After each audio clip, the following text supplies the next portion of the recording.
ఒక విజన్ డాక్యుమెంట్ని ఈరోజు మనం తెచ్చుకొని ఒక క్రమ పద్ధతిలో ప్రణాళికబద్ధంగా మన రాష్ట్రాన్ని అభివృద్ధి చేయాలని ఈరోజు నిర్ణయం తీసుకున్నాం. అందుకే మిత్రులారా 160 కిలోమీటర్ల ఔటర్ రింగ్ రోడ్డు ఉన్నది. మనకు ఔటర్ రింగ్ రోడ్డు లోపలనే 1,34,00,000 మంది వివిధ జిల్లాలు, వివిధ రాష్ట్రాలు, వివిధ దేశాల నుంచి వచ్చి అంతర్జాతీయ కంపెనీలు పెట్టి ఈరోజు ఇక్కడ పరిపాలన జరుగుతున్నది. ఇక్కడ అందరూ నివసిస్తున్నారు. మరి 1,34,00,000 ప్రజలకు కావలసిన మౌలిక వసతులు ఏర్పాటు చేయాలి కదా.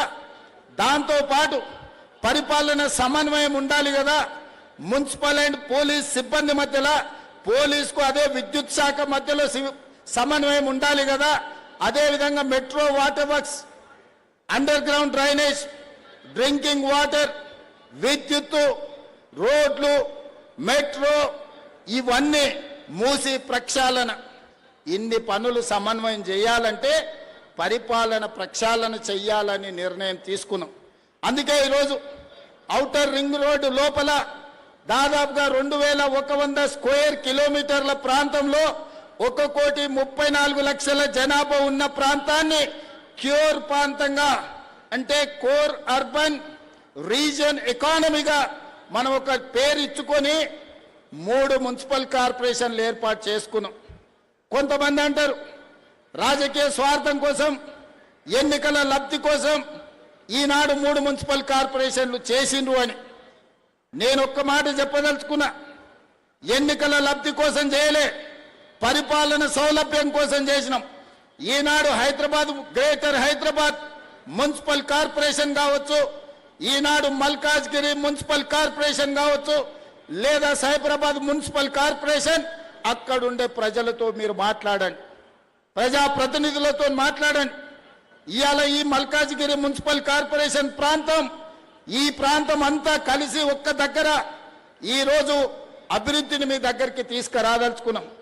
ఇవాళ మనము మల్కాజ్గిరి మున్సిపల్ కార్పొరేషన్ ఆఫీసుని 10 ఎకరాలలో ఈరోజు అంతర్జాతీయ ప్రమాణాలతో ఇక్కడ నిర్మించుకుంటున్నాం. ఇది మీకు సౌలభ్యమా కాదా? మీరు ఒక్కసారి ఆలోచన చేయండి.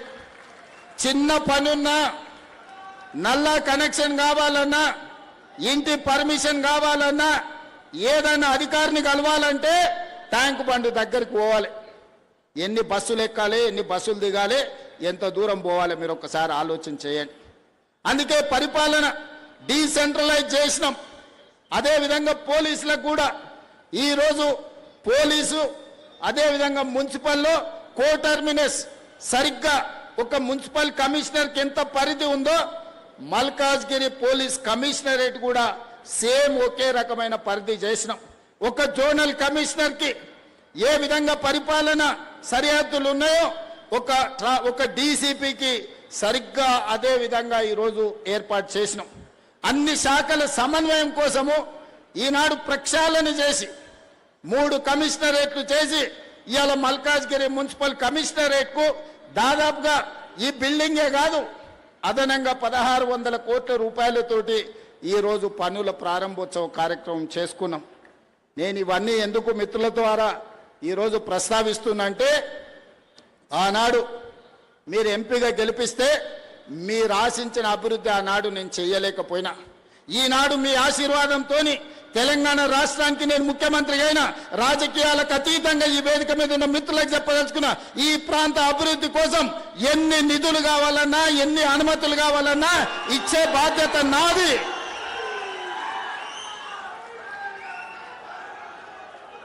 రోడ్లైనా, తాగనికి నీళ్ళైనా, మీ చెరువుల పునరుద్ధరణ సుందరీకరణ అయినా, మీకు ఏమి కావాలన్నా, మీ మెట్రో విస్తరణ కావాలన్నా, మీకు ఏం కావాలన్నా నేను చేయడానికి మీ సోదరుడిగా నేను సిద్ధంగా ఉన్నా.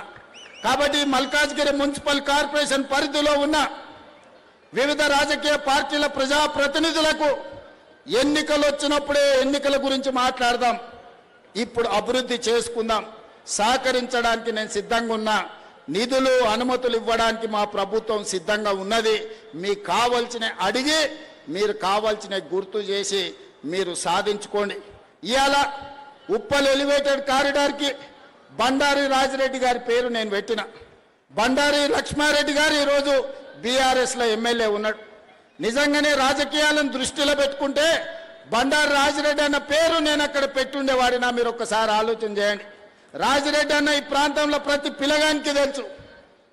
మున్సిపల్ చైర్మన్గా, ఎమ్మెల్యేగా, టీటీడీ బోర్డు మెంబర్గా ఎవరు ఇంటికి వచ్చినా కూర్చోబెట్టి పనిచేసి బిడ్డ ఈ పన్ను చేసుకోలేదనుంటే ఏం చేస్తాను అన్ని కాలనీలు తిరిగి కాలనీ అసోసియేషన్లతోని రాజిరెడ్డి అన్నకు అనుబంధం ఉంది. ఆయనలో నేను పార్లమెంట్లో నిలబడ్డప్పుడు ఎన్నో కాలనీలు నా వెంబడి వచ్చి కాలనీ అసోసియేషన్ల అధ్యక్షులను పిలిపించి అరే మనోనికి ఏం రా మంచోడు పని చేస్తాడని ఆ రోజు రాజిరెడ్డి అన్న చెప్పిండు. ఆనాడు కష్టాలలో ఉన్నప్పుడు రాజిరెడ్డి అన్న సాయం అందించడు. రాజిరెడ్డి అన్న ఈ ప్రాంత ప్రజలకు 40-50 ఏళ్ళు సేవలు అందించడు. ఇవాళ ఉప్పల్ ఎలివేటెడ్ కారిడార్కి రాజిరెడ్డి అన్న పేరు పెట్టుడు న్యాయమా కాదా మీరు ఒక్కసారి ఆలోచన చేయండి. నేను ఇవాళ ఈ పేరు పెట్టడమే కాదు, ఎలివేట్ కారిడార్కు ఎవరు ఏడ్చినా ఎవరు బాధపడ్డా ఆడ చౌరస్తల రాజిరెడ్డి గారి విగ్రహాన్ని కూడా పెడతాం, దానికి సంబంధించిన ఏర్పాట్లు కూడా చేసుకోండి అని నేను చెప్పదలుచుకున్నా. అదేవిధంగా ఎవరైతే మంచి చేస్తారో మంచిని మంచి అని గుర్తించే బాధ్యత మన మీద ఉన్నది.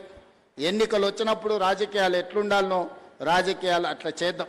అదేవిధంగా ఈనాడు కొంతమంది మాట్లాడుతున్నారు, దాని గురించి ఒక 5 నిమిషాలు నేను చెప్పదలుచుకున్నాను. ఇది రాజకీయ వేదిక కాదు, కానీ నేను గుర్తు చేయదలుచుకున్న మిత్రులందరికీ ఇవాళ గుజరాత్లో అహ్మదాబాద్లో సబర్మతి రివర్ ఫ్రంట్ కట్టుకుంటారు. ఇవాళ ఢిల్లీలో యమునా నది రివర్ ఫ్రంట్ను అభివృద్ధి చేసుకుంటారు. ఇవాళ ఉత్తరప్రదేశ్లో గంగా నది రివర్ ఫ్రంట్ను మీరు